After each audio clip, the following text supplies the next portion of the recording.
Sir, बाबा साहब की 130वीं जयंती को मनाया जा रहा है और हर साल पार्लियामेंट पर बहुत बड़ा मेला लगता था, लेकिन आज 131 मेंबर पार्लियामेंट के मुंह में दही जम गई और उनको साफ सूख गया कि आज एक उस मूर्ति पर बाबा साहब की मूर्ति पर माला अर्पण नहीं की। इसका मुख्य कारण क्या रहा? देखिए, मैं सबसे पहले नेशन न्यूज़ के माध्यम से आपको और पूरे देशवासियों को बाबा साहब की 130वीं जयंती के उपलक्ष्य में पूरे देशवासियों को मैं शुभकामनाएं देता हूं। और रही बात यह कि पार्लियामेंट पर आज भारत के अंदर बाबा साहब की जयंती क्यों नहीं मन पाई, इसके बारे में मैं आपको बताता हूं। संविधान समिति को बाबा साहब ने संविधान सौंपा था 25 नवंबर 1949 की बात बताता हूं मैं आपको। तो बाबा साहब ने एक बात बताई थी कि हम राजनीतिक तौर से तो समान होंगे, यानी कि एक vote, one man, one value, मगर सामाजिक आधार पर अभी हम अलग अलग होंगे। तो इस तरीके से हम दोहरे पद्धति में प्रवेश कर रहे हैं इस संविधान के माध्यम से, और वही दौर आ गया और संविधान जैसे ही लागू हुआ तो मनुवादी पार्टियों में गुलामों का एक सेल खुल गया, और गुलामों के सेल खुलने की वजह से दूसरी मनुवादी पार्टियों में जितने भी लोग रिजर्व क्षेत्र से चुन करके एमपी और एमएलए गए, वो गुलाम गए, हुक्मरान नहीं गए। और हर पार्टी का एक अपना मुद्दा होता है, अपनी एक विचारधारा होती है।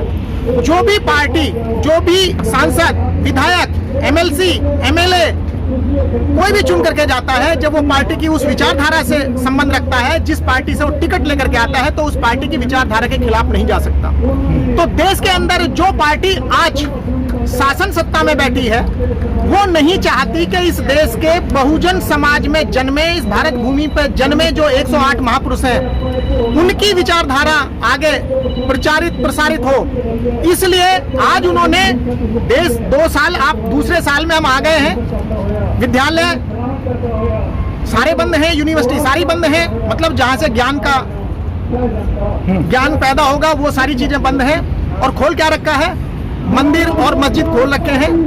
मंदिरों में कोई दिक्कत नहीं है, मंदिर खोले हुए हैं, वहां पे कोरोना नहीं फैल रहा। कोरोना तो शायद ऐसा लगता है कि जैसे कोरोना ने अंडरटेकिंग दे रखी है मोदी जी को कि जहां जहां आरएसएस के लोग रहेंगे, जहां जहां मोदी जी जाएंगे, बीजेपी के लोग रहेंगे, वहां वहां कोरोना नहीं जाएगा। जहां पे चुनाव होगा वहां वहां कोरोना नहीं जाएगा।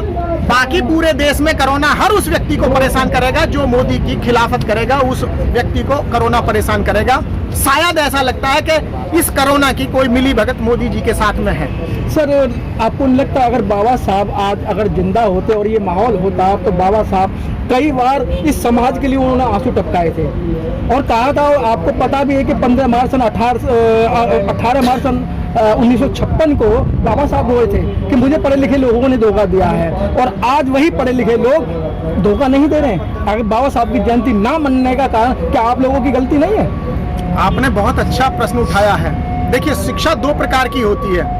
एक शिक्षा होती है रोटी कमाने की शिक्षा, और एक दूसरी शिक्षा होती है समाज को जानने की शिक्षा। जो रोटी कमाने की शिक्षा है वो हम पढ़ करके आते हैं स्कूल में, सिलेबस में, उसका हमें सिलेबस दिया हुआ होता है। और अगर सिलेबस में हमें ये लिखा हुआ है 5 की संख्या को 4 लिखना है तो 4 ही लिखना है, ना 4.25 लिखना है, ना 4.25 लिखना है। क्योंकि क्वेश्चन में अगर 4 लिखने के लिए निर्देश दिया है तो 4 ही लिखना पड़ेगा। अगर 4.25 या 4.25 लिख देंगे तो मार्क्स कट जाएंगे, और मार्क्स ना मिलने की वजह से हम फेल हो जाएंगे। इसलिए जो व्यक्ति उसमें परीक्षा में बैठता है, सिलेबस को पढ़ता है, सिलेबस के आधार से ही उसको एग्जाम देना पड़ता है। मगर जो समाज का ज्ञान है वो इस ओपन यूनिवर्सिटी में मिलता है, जिस ओपन यूनिवर्सिटी में आप और हम खड़े हैं। और उस ओपन यूनिवर्सिटी में हर एक विद्यार्थी है, हर एक प्रोफेसर है, हर एक डॉक्टर है, हर एक टीचर है। इस ओपन यूनिवर्सिटी में हम अपने महापुरुषों को पढ़ते हैं। मैं यूपी की धरती पर खड़ा हुआ हूँ। यूपी में कक्षा 6 से लेकर के कक्षा 8 तक एक हमारे पूर्वज पढ़ाई जाती है। उस हमारे पूर्वज में एक भी भारत का पूर्वज नहीं पढ़ाया जाता, और जिन पूर्वजों को पढ़ाया जाता है उन पूर्वजों से कोई लेना देना भारत भूमि का नहीं है, वो सारे फिक्शन भरे हुए हैं। जब ऐसे फिक्शन हमको पढ़ाए जाएंगे हमारे पूर्वज के रूप में, तो हमें समाज को जानने की शिक्षा कहाँ से मिलेगी? हमारे मर्यादा स्रोत कोई दूसरे अगर लोग बताए जाएंगे तो हमें शिक्षा कहाँ से मिलेगी? बाबा साहब ने कहा था कि हमें मेरे पढ़े लिखे लोगों ने धोखा दिया है। तो वो जो शिक्षा जिन लोगों ने ली है, सिलेबस की शिक्षा ली है, सिर्फ रोटी कमाने की और पैसा कमाने की जो शिक्षा ली है, तो रोटी और पैसा कमाने वाली जो शिक्षा लेकर के लोग वहां तक पहुंचे हैं ना, वो अपना घर भरने के लिए जाते हैं। समाज के बारे में उनका कोई चिंतन नहीं है, और समाज का चिंतन ना होने की वजह से बाबा साहब ने यही कहा था, इसी वजह से दुखी होकर के कहा था कि ये जो मेरे पढ़े लिखे समाज के लोग हैं, इन्होंने मुझे धोखा दिया है। उनका चिंतन अपनी जगह पे बिल्कुल सही था, और आज भी वही हो रहा है। A thought without an action is abortion। जिन लोगों से हमारी लड़ाई है, उनसे लड़ने के लिए हम कर क्या रहे हैं? क्या हमने आज तक कोई एक्शन लगाया अपनी थॉट पे? हम मंच लगा करके बड़े बड़े लंबे चौड़े चौड़े भाषण देते रहते हैं, मगर हमने अपनी थॉट में एक्शन नहीं लगाया। जिन लोगों से हमारा ये अंतर्द्वंद चल रहा है, उनका 100 साल का संघर्ष है। 100 साल पहले इस आरएसएस की स्थापना हुई थी। हमारा संघर्ष कितना है? हमने संघर्ष किया कितना है? कभी इस बारे में सोचा किसी ने? हमको संघर्ष करते हुए कितना समय हुआ है? जब से हमारे महापुरुषों की वजह से जो कुछ भी, चाहे मंडल कमीशन की वजह से, चाहे बाबा साहब की वजह से, चाहे हमारे दूसरे संतों महापुरुषों की वजह से, जितने भी उनके प्रयासों से इस समाज को, दबे कुचले समाज को जो भी प्रॉस्पेरिटी मिली, उसकी वजह से हमने क्या किया? हमने सिर्फ अपने आप को देखा, और अपने आप को देखने के बाद में हमें नौकरियां मिली। नौकरी मिलने के बाद में हमने अपना घर देखा, और घर देखने के बाद में हम ये सोचने लगे कि मेरा बेटा भी अब IAS IPS बने, मैं अगर डॉक्टर इंजीनियर बन गया तो मेरा बेटा भी बने, फिर मेरा भैया भी बने, मेरा भतीजा भी बने। पर हमने कभी पड़ोसी के भाई को, बच्चे को नहीं देखा कि भाई इसका भी कुछ मान सम्मान आगे बढ़े। जिस समय तक, जब तक हम अपने समाज के हर व्यक्ति के बारे में नहीं सोचेंगे, तब तक ये बात हमारी आगे बढ़ने वाली नहीं है। बाबा साहब का यही दर्द था। वकील साहब सब कहते हैं कि मनुवाद, और मैं देख रहा हूँ कि अगर मनुवाद है तो सबसे बड़ा कि जो लोग यहाँ जो समाज की बात करते हैं उनके अंदर मनुवाद है। भाई जो लोग मनुवाद है वो तो अपना काम कर रहे हैं, लेकिन अपने लोग भी तो सही काम नहीं कर रहे। जो आपने भी एक बात कही कि अच्छे अच्छे ओहदे पे पहुंचने के बाद में वो किसी को नहीं पहचान देना, घर डालना है, तो सर क्या ये हमारे पढ़े लिखे लोगों का कर्तव्य नहीं बनता है कि उनसे ये सवाल करें, भाई तो हमारे वोट से जीत के गया है और ये हमारा काम क्यों नहीं हो रहा है? मैंने बताया नहीं आपको कि वो सिर्फ अपने सेल्फ सेंटर्ड हो जाते हैं, और सेल्फ सेंटर्ड होने की वजह से उन्होंने समाज पे बैक टू सोसाइटी नहीं किया। आज इस आंदोलन में आप खड़े हुए हो, इस आंदोलन की रीढ़ की हड्डी है एक समाज विशेष। उस समाज से सीखने की बहुत आवश्यकता है आपको। भारत भूमि पे जितनी भी जातियां हैं, जितने भी समाज हैं, उन सारे समाजों को, उन सारी जातियों को उनसे सीखने की आवश्यकता है। उस समाज के बराबर डेडिकेशन किसी समाज के अंदर नहीं है। उस समाज के बराबर किसी भी समाज के अंदर सेवा की भावना नहीं है। उस समाज के बराबर किसी भी समाज के अंदर मेहनत करने की भावना नहीं है। उस समाज के बराबर किसी भी समाज में एंजॉयमेंट करने की भावना नहीं है। और उस समाज से ज्यादा किसी भी समाज के अंदर दरियादिली नहीं है। जब तक ये सारी चीजें आपके शरीर के अंदर आत्मसात नहीं होंगी, आपकी कथनी और करनी से नहीं चलेंगी, तब तक इस देश का क्या कौम का भी भला होने वाला नहीं है।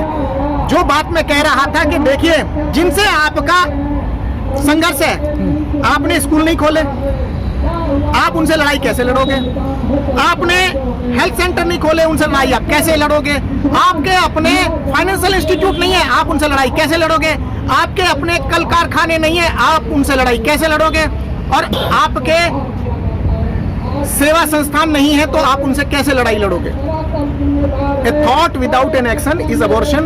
मैं हमेशा इसी बात को कहता हूं। अपने एजुकेशनल इंस्टीट्यूट खोलो, अपने हेल्थ सेंटर खोलो, अपने फाइनेंशियल इंस्टीट्यूट खोलो और अपने कारखाने खोलो, ताकि आने वाले समय में आपके बच्चों को रोजगार मिले। पढ़ लिख करके सिर्फ नौकरी करना चाहते हो क्या? धंधा, बिजनेस, ये सारे बंद हैं क्या आपके लिए? और बाकी बात सिर्फ नौकरी की बातें होती हैं। कभी किसी ने सोचा है कि बिहार में, झारखंड में, छत्तीसगढ़ में, उड़ीसा में कितनी सारी माइंसों के ठेके किन किन को दे दिए जाते हैं? कभी किसी की सोच उधर को गई है? जी। 7 साल में उन क्षेत्रों का क्या क्या हो रहा है, कभी किसी ने सोचा उस बारे में? आज तक किसी की सोच ही नहीं गई कि किसको कितना जंगल बांट करके दे दिया और उस जंगल में से क्या क्या निकाल करके ये लोग बेच रहे हैं, विदेशों का एक्सपोर्ट कर रहे हैं, लोहा बेच रहे हैं, चांदी निकाल रहे हैं, सोना निकाल रहे हैं, हीरा निकाल रहे हैं, और जितने भी खनिज हैं उनको निकाल करके बेच रहे हैं। उसके बारे में किसी का अंत होना अनिश्चित है। ठीक है सर, बहुत बहुत धन्यवाद sir. Press the bell icon on the YouTube app and never miss another update.